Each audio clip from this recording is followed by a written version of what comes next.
तो आज हम डिस्कस करते हैं इंग्लिश सीटेट पेडागोजी के कुछ इंपॉर्टेंट क्वेश्चंस। तो हमारा फर्स्ट क्वेश्चन है, according to NCF 2005 which one of the following is not an objective of language teaching learning. इसमें पूछा गया है कि नेशनल करिकुलम फ्रेमवर्क में इनमें से कौन सा जो उद्देश्य है वो लैंग्वेज लर्निंग में नहीं दिया गया है। तो हमारा फर्स्ट ऑप्शन है ability to read with comprehensive, मतलब समझ के साथ पढ़ना। एफर्टलेस एक्सप्रेशन, मतलब किसी भी बात को बिना कोई खास एफर्ट किए हमें अपनी भाषा में प्रस्तुत करना, एक्सप्रेस करना। To know the history of the language, किसी लैंग्वेज के इतिहास को जानना। The competence to understand what one hears, मतलब किसी की सुनी हुई बात को समझना। तो हमारा इसमें जो हमारा थर्ड ऑप्शन है वो सही हो जाएगा, to know the history of the language, क्योंकि नेशनल करिकुलम फ्रेमवर्क में किसी लैंग्वेज की हिस्ट्री को जानने का ऑब्जेक्टिव नहीं रखा गया है। हमारा जो नेक्स्ट क्वेश्चन है वो है कैल्प स्टैंड्स फॉर, इसमें पूछा गया कैल्प की फुल फॉर्म पूछी गई है। तो इसका जो सही आंसर हो जाएगा आपका हो जाएगा second, cognitively academic language proficiency, मतलब संज्ञानात्मक अकादमिक या शैक्षणिक भाषा योग्यता इसे बोल सकते हैं।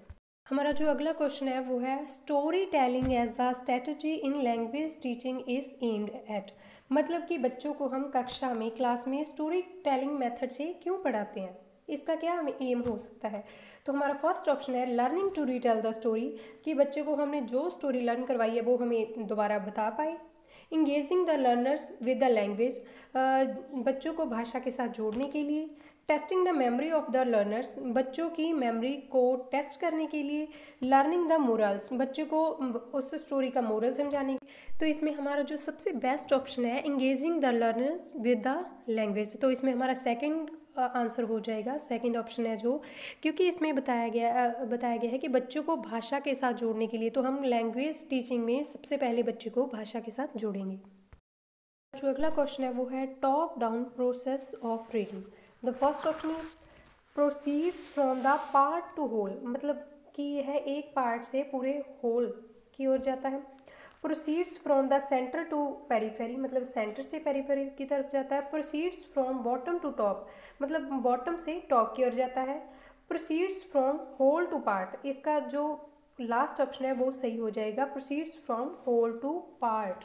हम जैसे होल से पार्ट की तरफ चलते हैं, जैसे कोई स्टोरी ले लो, उसे हम नीचे पहले फिर छोटे छोटे पैराग्राफ्स, फिर सेंटेंस, ऐसे फ्रेज और वर्ड्स में टुकड़े करते चले जाते हैं, तोड़ते चले जाते हैं। हमारा जो अगला क्वेश्चन है वो है विच one of the following is not an assessment tool for language learning, मतलब आपकी लैंग्वेज की लर्निंग में लैंग्वेज के आंकलन के लिए, असेसमेंट के लिए कौन सा टूल है जो इनमें से नहीं है। पोर्टफोलियो बिल्कुल है, इसमें बच्चे की लर्निंग के बारे में उसकी सारी कमियों, उसके अच्छे गुणों के बारे में रिकॉर्ड रखा जाता है। असाइनमेंट बिल्कुल लैंग्वेज लर्निंग का एक असेसमेंट करने का एक टूल है।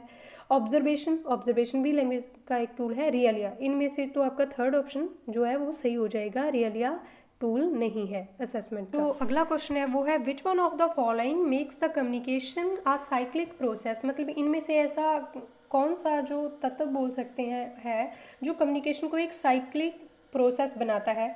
तो फर्स्ट है उसका रिसीवर, फीडबैक, मैसेज, सेंडर। तो इसमें हमारे पास कम्युनिकेशन को साइक्लिक प्रोसेस बनाने के लिए सबसे पहले हमारे पास मैसेज होना ज़रूरी है, देन सेंडर, देन रिसीवर और एंड में वो फीडबैक देगा। तो इसका आपका थर्ड ऑप्शन सही हो जाएगा, message.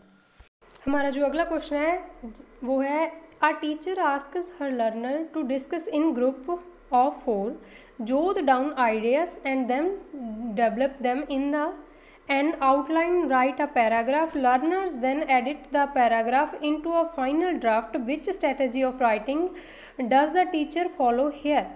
Process approach, product approach, discussion method, group work। तो इसमें जैसे कि हम देखें कि एक टीचर ने 4 बच्चों का ग्रुप बना दिया है, जिसमें कि जोत है जो पहले आइडियाज़ देता है, फिर वो दूसरे उसकी आउटलाइन बनाते हैं, एंड में वो ड्राफ्ट तैयार करते हैं और एक पैराग्राफ फाइनल बनाने के लिए। तो इसमें टीचर ने ग्रुप वर्क का यूज़ किया है, बच्चे मिलकर सीख रहे हैं, मिलकर किसी चीज़ को बना रहे हैं, पैराग्राफ को कर रहे हैं। हमारा जो नेक्स्ट क्वेश्चन है वो है what status is given to the English language in Indian constitution, मतलब भारतीय संविधान में इंग्लिश भाषा को कौन सा स्थान दिया गया है। तो हमारा फर्स्ट ऑप्शन है एसोसिएट ऑफिशियल लैंग्वेज, सेकंड है ऑफिशियल लैंग्वेज, थर्ड है फॉरेन लैंग्वेज एंड फोर्थ है रिकॉग्नाइज्ड लैंग्वेज। तो हमारा इसमें फर्स्ट ऑप्शन सही हो जाएगा एसोसिएट ऑफिशियल लैंग्वेज। इसे हमारी सहायक राज्य भाषा के रूप में स्वीकार किया गया है, आर्टिकल 343 ए में दिया गया है इंग्लिश लैंग्वेज के बारे में। अगर आपको कंटेंट अच्छा लगे तो आप please like share and subscribe कीजिए, और ताकि मैं आपके लिए नए नए क्वेश्चंस और इम्पोर्टेंट क्वेश्चंस लेके आ सकूँ।